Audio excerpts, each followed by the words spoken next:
Hello guys, welcome back to my channel Edutainment and मैं हूं स्मिता सिंह, आपकी educator for code 55 human resource management and labour welfare and we are going to study unit 5 industrial relations. In industrial relations we have covered so many topics. If you have not gone through those topics, those sessions, then you can go through my channel and you can see all those sessions which I have completed already on YouTube.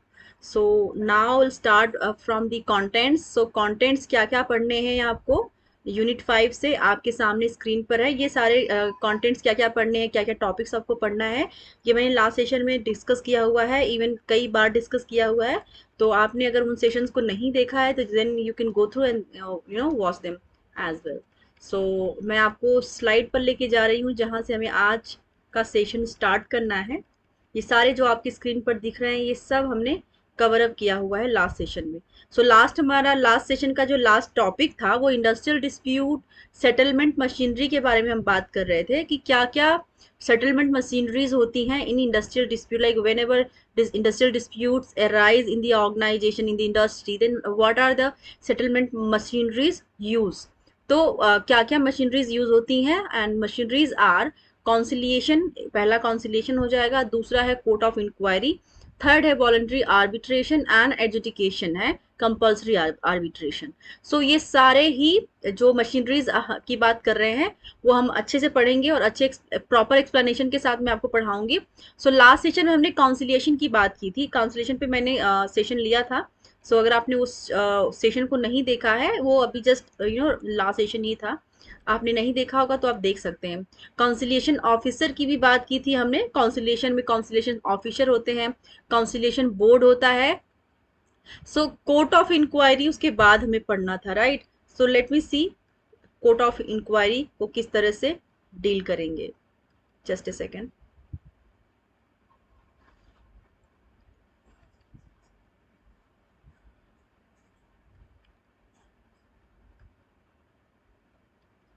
Let me see. I am not very much sure that I have covered this topic, court of inquiry, or not. So please wait for a second. So last session में हमने court of inquiry भी cover up किया हुआ था. So अब आज का हमारा जो फर्स्ट सेशन होगा, फर्स्ट टॉपिक होगा इस सेशन का, वो होगा वॉलंटरी आर्बिट्रेशन पे. So let's see क्या है voluntary arbitration. On failure of conciliation proceedings, the conciliation officer may persuade the parties to refer the dispute to a voluntary arbitrator. Voluntary arbitration refers to getting the disputes settled through an independent person chosen by the parties involved mutually and voluntarily. In other words, arbitration offers an opportunity for a solution of the dispute through an arbitrator jointly appointed by the parties. The process of arbitration saves on time and money of both the parties, which is usually wasted in case of adjudication. So इतना पहले समझेंगे हम क्या बोल रहे हैं.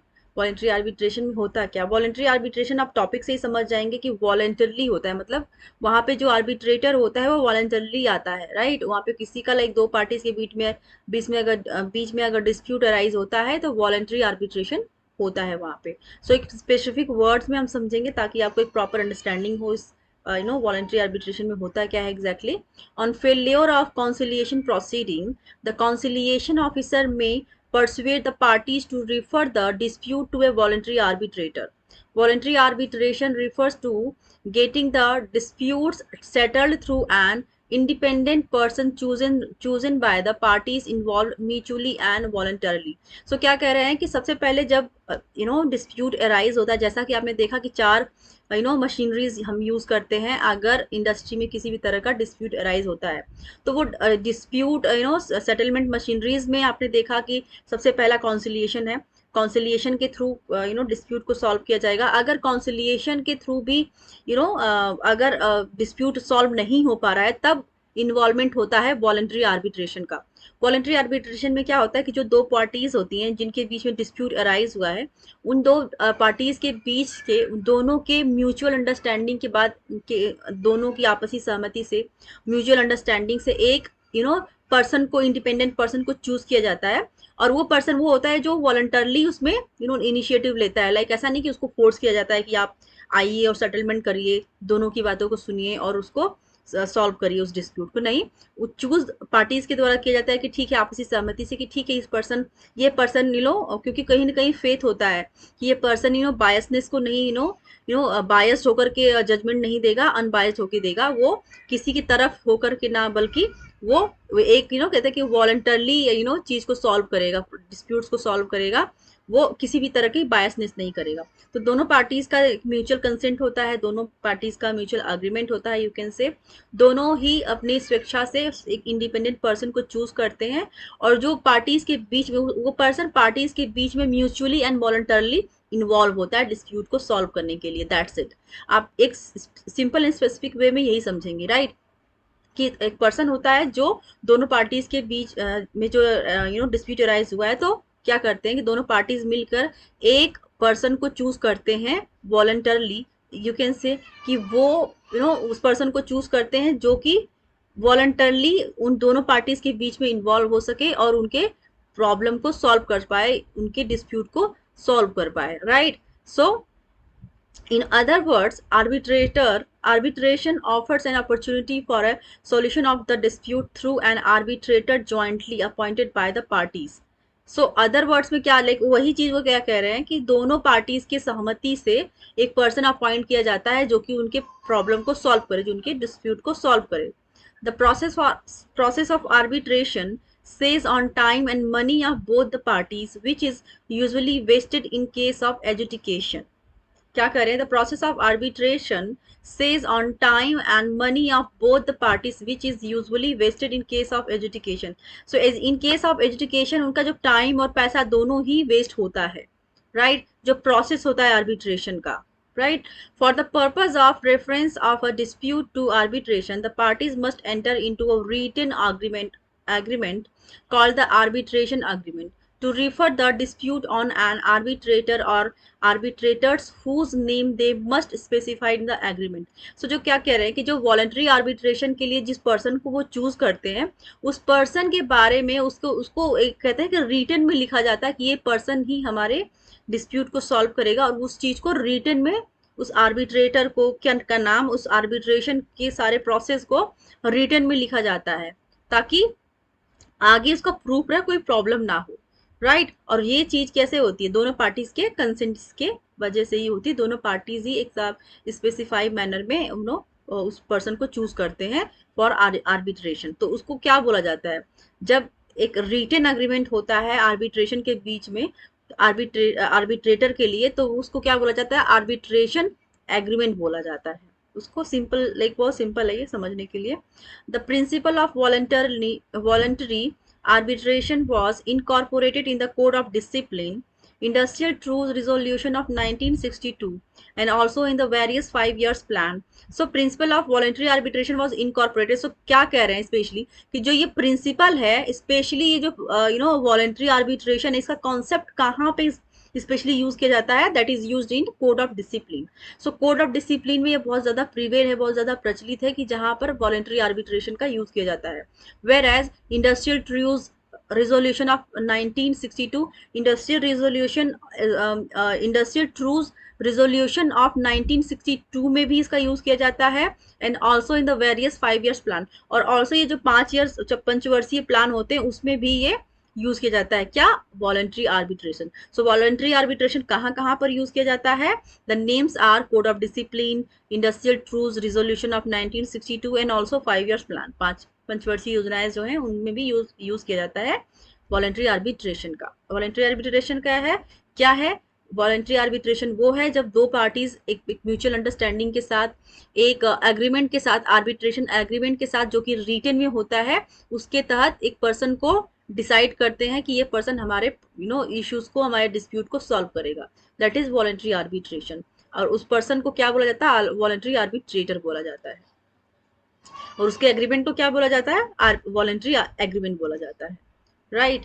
आई hope आपको समझ में आ रहा होगा। अगर कहीं पे भी कोई भी डाउट हो, किसी भी तरह का इश्यू नजर आता है आपको कंटेंट में, टीचिंग स्टाइल में, या फिर किसी भी चीज में, then you can let me, I will work on that. And also the National Arbitration Promotion Board NABP PB was set up by the Government of India in 1967 to strengthen the system of voluntary arbitration in the country. So क्या कह रहे हैं? The National Arbitration Promotion Board was set up by the Government of India. So NAPB एक संस्था थी, एक तरह से कहते हैं बोर्ड थी, जो कि सेटअप किया गया था गवर्नमेंट ऑफ इंडिया के द्वारा in the year 1967 to strengthen the system of voluntary arbitration in the country.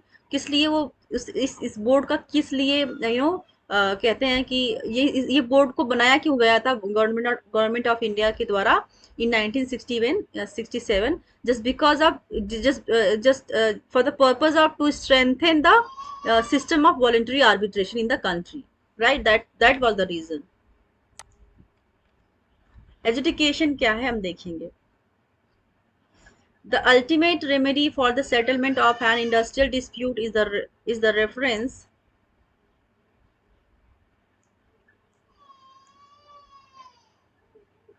to adjudication by labor court or tribunals when conciliation machinery fails to bring about a settlement.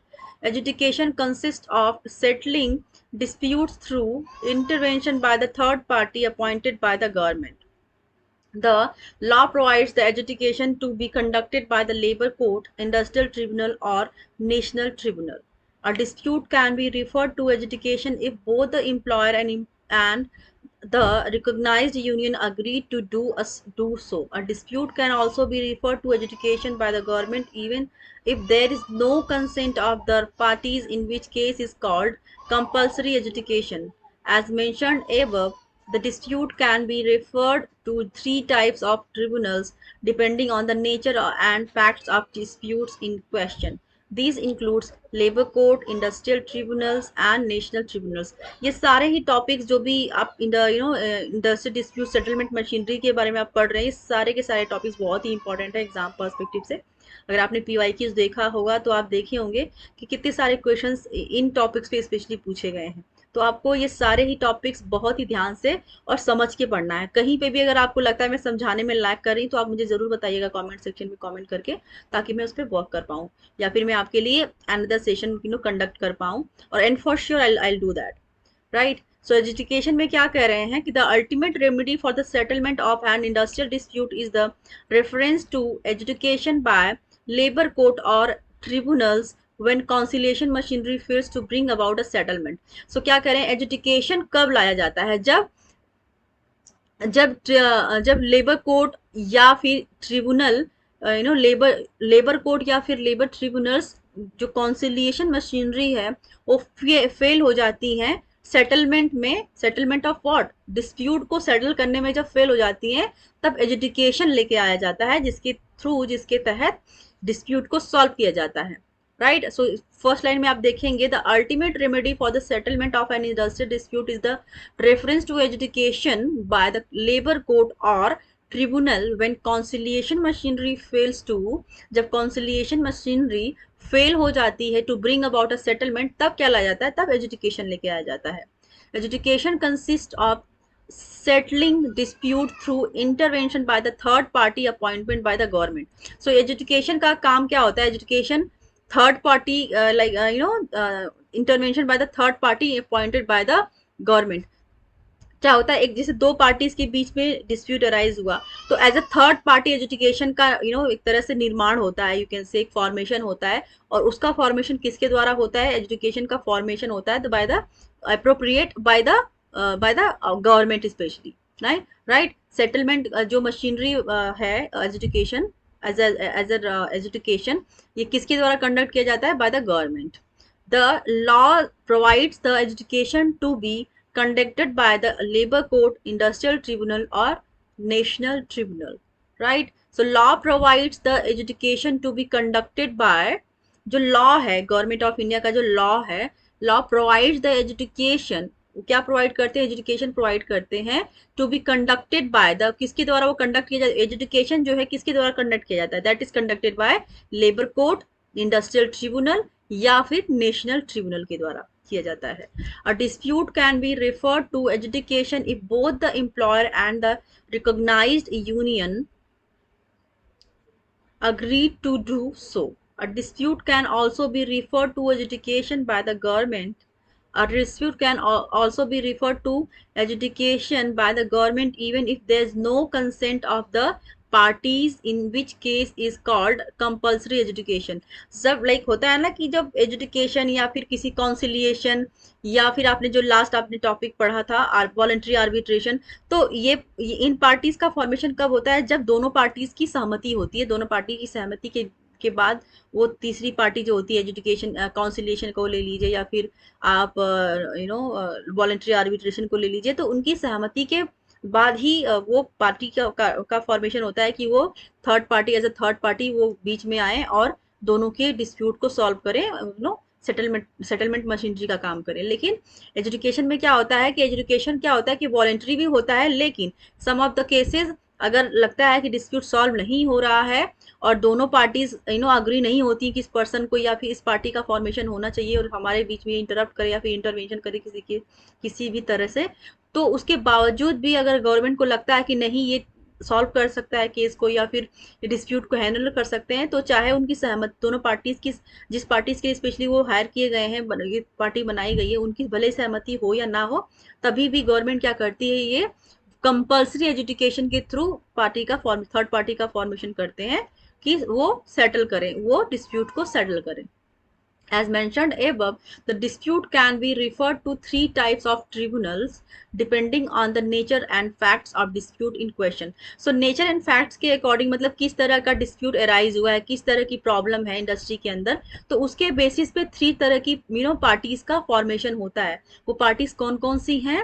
That they are labor court, industrial tribunal and national tribunal. So इन तीन you can say कि तीन parties का formation हुआ है to solve the dispute, to ताकि जो dispute arise हुआ है अगर वो इन तीनों मशीनरीज के थ्रू, जो चारों मशीनरीज थी उनके थ्रू अगर नहीं सॉल्व हो पा रहा है, तो अंडर द एजुकेशन ये तीन अलग से इस एजुकेशन के थ्रू तीन पार्टीज का फॉर्मेशन होता है। वो डिस्प्यूट किस तरह की है, किस तरह का है, किस तरह के क्वेश्चंस उसमें हैं डिस्प्यूट के, उसके बेसिस पर इन पार्टीज का फॉर्मेशन हुआ है। एंड वो पार्टीज क्या है? Labour court, industrial tribunal and national tribunals, right. ये इनके लेबर कोर्ट, इंडस्ट्रियल ट्रिब्यूनल